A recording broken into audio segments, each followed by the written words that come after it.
could be better.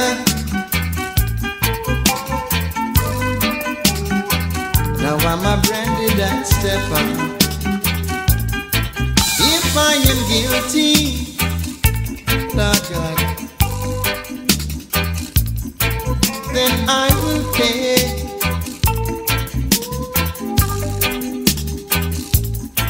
Now I'm a victim by the words men say.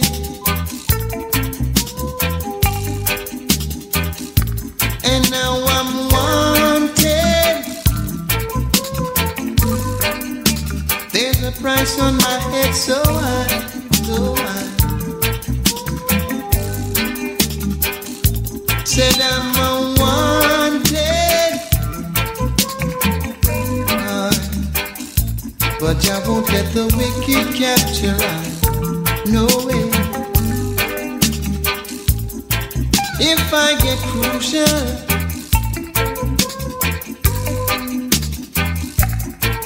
along the way,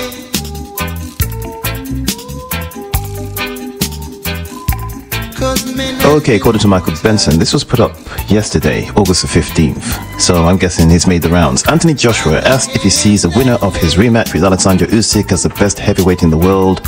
He responds in quotation marks, nah, unless he, Tyson Fury, is like 100% retired, but you gotta beat Fury as well. I understand that, but it's also quite irritating because that kind of attitude in boxing, particularly in the heavyweight division, in the era of Deontay Wilder, Tyson Fury, himself, and all the other guys over there, that kind of attitude is not reciprocated. It's almost like he deliberately plays himself as being a subordinate to Tyson Fury, and I just don't like that. I don't buy that. I you know, even if that is the case, ultimately, if we're talking about styles and boxing, what might happen and what might not happen, it's like everybody else gives Tyson Fury this extension of charity. This is charitable extension in terms of what he supposedly represents and means to the sport of boxing, and you have to fight him in order to prove something, while he can say, I don't need to fight you because fuck you. You know what I'm saying? Based upon what? Based upon a guy who was allowed to build himself back up by fighting people like Safa Safari and Pianetta and Tom Schwartz and Otto Barling, who hasn't actually done anything since then. Those are 4 of his opponents in recent times, and then fight Deontay Wilder 3 times on top of that. And yet you've managed to take on different opponents on different occasions, and at least most of them being in the top 10, regardless of whether you regard that top 10 as being anything better than what it really is. It is all in comparison to past times. And yet you still suggest, I mean, for me, it's just mind-bogglingly stupid. Sometimes it requires a certain amount of arrogance, okay? You know what I'm saying? Instead of trying to be goody-goody all the time. And when arrogance does come through, it sounds rather stupid. The arrogance of saying like, oh yeah, well, these southpaws, they're a nightmare. If it wasn't a southpaw, I would have beaten them. Get the fuck out of here. This is what irritates me about Anthony Joshua. I'm not gonna lie to you. This is what I find irritating about him. A lot of people dig him. They think he's a solid bloke. Personally, I just can't stand the dude, man.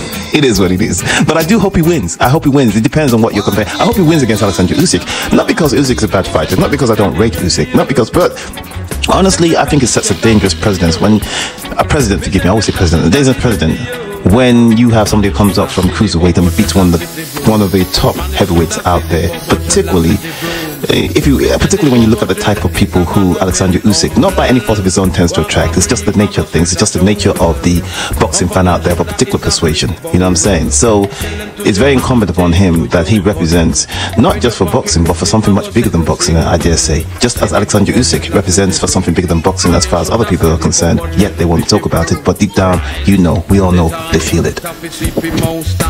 Sweep out the cobweb and the rat box. The broad one, the top is sweep out in yard. Bring it from plane, now we send it abroad. The coast one, the top is sweep out in mall. Now bring it go a mark, it go sweep, no stall. See the bubble dread with the broom. And you should have seen the bubble dreadlocks with the broom. Lord, cleanliness are just godliness. Fish in the sea and bird in the nest. Okay, so let's get into this. Adrian Broner, or Adrian the Problem Broner. I suppose it's quite apropos that he chose the problem as his moniker when he came into boxing, because, you know, it's more or less a case of, well, you know, I told you from the very beginning, you were forewarned that this is the situation with me. So mental health, which we used to call mental problems in Africa, has become an issue again. That guy has a mental problem. But, you know, we have to be politically correct about these things, so we say mental health issues. Adrian Broner says the following. Adrian Broner, sorry to all my fans, but hashtag mental health is real. I'm not about to play inside the ring.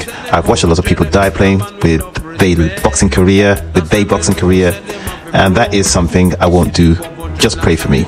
I love the sport of boxing too much to give my all, and I feel like I came up short because my mind wasn't 100% there, and I be damned if I make the mistake again. I need to make some changes for the better instead of worrying about other people's feelings and pleasing them, when in all reality I have nothing to prove to nobody.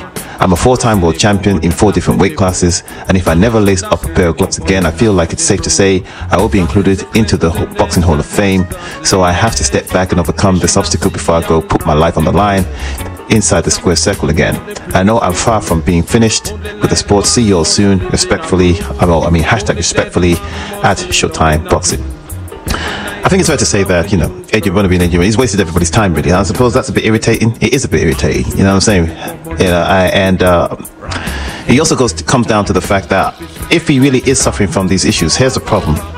What about the people around Adrian Broner? What about they're running the business here.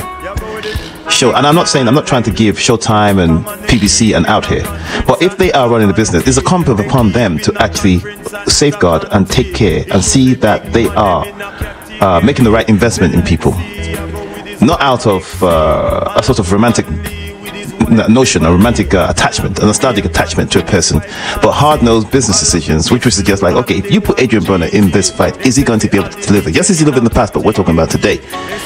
Is he there?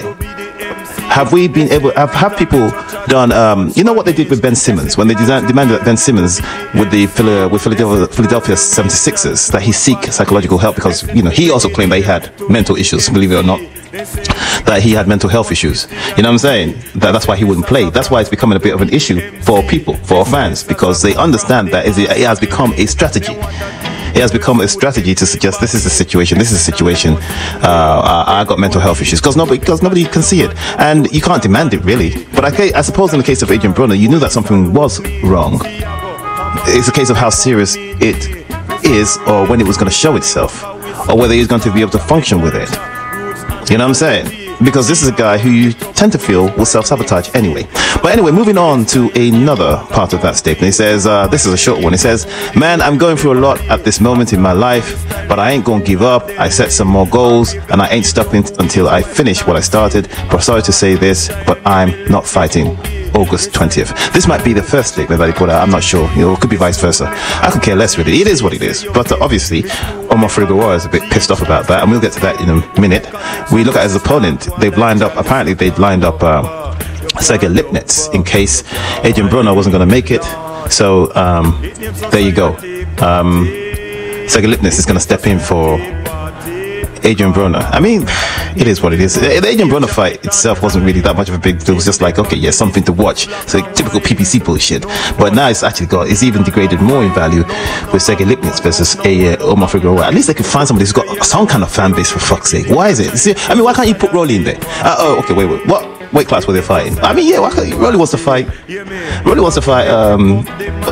Nah, he wasn't ready. He wasn't prepared anyway. I mean, they'd have to have somebody who was, you know, at least halfway decent and ready. I suppose Sergey Lipnitz is, you know, it's a payday, easy payday. Well, not easy, but a payday for him in any case. I don't know, man. I don't know.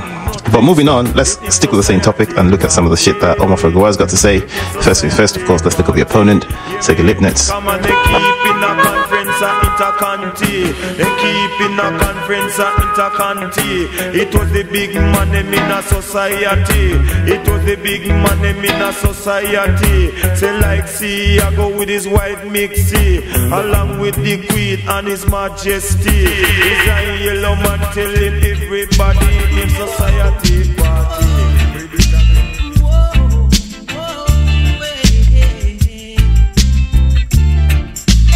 So as you probably heard, BONK3RS supposedly responded to Adrian Broner. And he's not buying the fact that Adrian Broner is supposedly suffering from mental illness. I mean, it is what it is. I guess he's pissed off because, you know, it affects the fight.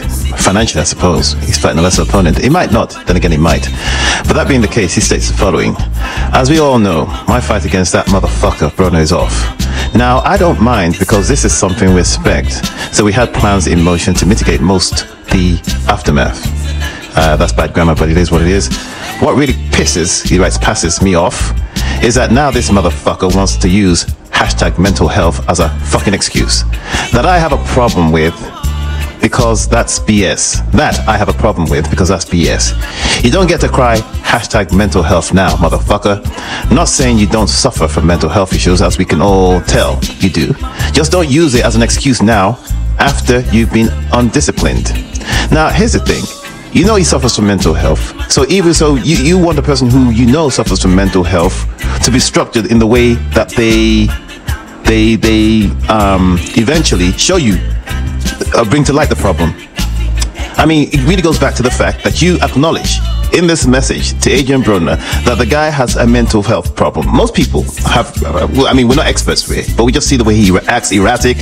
You know what I'm saying? It might not necessarily be, he might be a functioning person with mental health issues. A lot of them are about, you know what I'm saying? You know what I'm saying? It could be a variety of things that fall under the category of mental health, as we've seen. But for a while, you know, it's been clear that Adrian Broner had some issues going on. That's why he was procreating all over the place. That's why he was putting himself on tape, having sex. He needed the attention. He was doing all sorts of weird, crazy, weird shit. You know what I mean? But you, Omar Figueroa, you're so pissed off. You say that the guy, you could see, everybody could see he's got mental health issues. You've recognized it, just like everybody else. But you claim that now he's not allowed to expose it just because the inconvenience is you. It is what it is. But hey, let's move on. I mean, I understand he's upset, but it's just like there's an inconsistency in the logic there, but fuck it. I'm not taking this fight training camp seriously. Yes, because he has a mental health issue.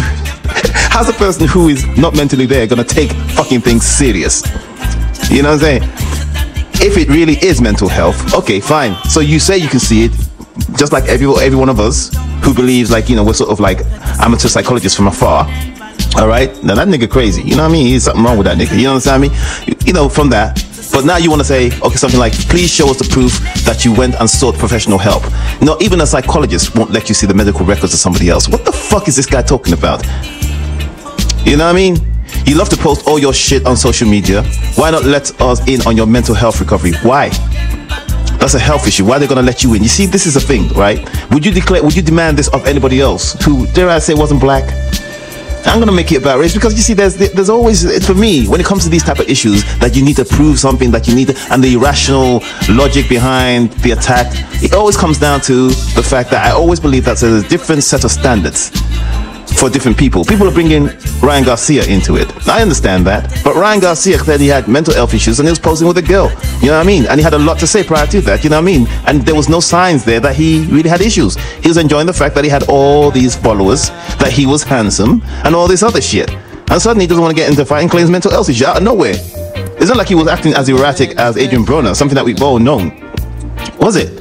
But anyway, finishing off, it says, you don't get to undermine mine and countless others' journey and struggles with mental health because you're undisciplined, childish, dumbass, whatever. Because of your undisciplined / childish dumbass, ugh, whatever. Poor me. Fuck you, Broner. Just when I thought you couldn't stoop any lower. It is what it is. But I said, cool down the pace for me, little woman. You're dubbing it too fast for me.